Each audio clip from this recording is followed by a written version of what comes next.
एक प्रल्हाद नावाचा भगवान विष्णूंचा खूप मोठा भक्त होता. तो सदैव ओम नमो भगवते वासुदेवाचे जप करायचा.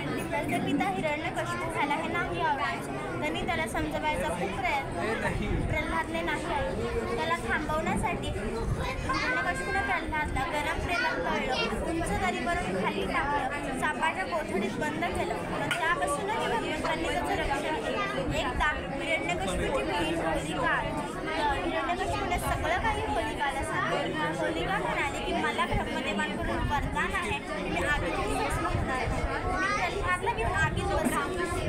होलिका प्रल्हादला घेऊन आगीत बसली, पण त्याचा उलटाच प्रभाव झाला. होलिका जळून भस्म झाली, कारण प्रल्हाद तेव्हाही ओम नमो भगवते वासुदेवाचा जप करत होता. एकदा हिरण्यकशिपूने प्रल्हादला विचारलं, तुझा भगवंत कुठे आहे? प्रल्हाद म्हणाला, माझा भगवंत सगळीकडे आहे. हिरण्यकशिपू म्हणाला, तुझा भगवंत या खंडात आहे का? प्रल्हाद म्हणाला, हो, माझा भगवंत या खंडात सुद्धा आहे. हिरण्यकशिपूने रागात येऊन आपले लांबरेचा खंबा तोडला. त्यातून नरसिंहदेव प्रकट झाले. नरसिंहदेवाने हिरण्यकशिपूचं पोट काढलं आणि आतडी घरात पडलं.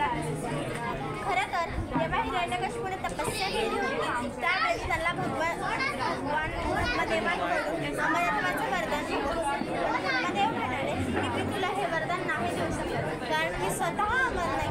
म्हणून हिरण्यकशिपूने असं वरदान मागितलं ज्यामुळे तो अमर झाल्याचं जगतो. त्याने बोललं की मी दिवसा मरणार नाही, मी रात्री मरणार. कुठल्या अस्त्राने नाही मरणार, कुठल्या शस्त्राने नाही मरणार, कुठल्या माणसाकडून नाही मरणार, कुठल्या प्राण्याकडून नाही मरणार, कुठल्याही पारा मेहनत नाही मरणार. या सगळ्या भगवान श्री नरसिंहदेवांनी हिरण्यकशिपूचा वध केला. भगवद्गीतेत सांगितले आहे, परित्राणाय साधूनां विनाशाय च शिष्टा धर्मसंस्थापनार्थाय संभवामि युगे. जेव्हा जेव्हा धर्माचा नाश होत असेल, अधर्म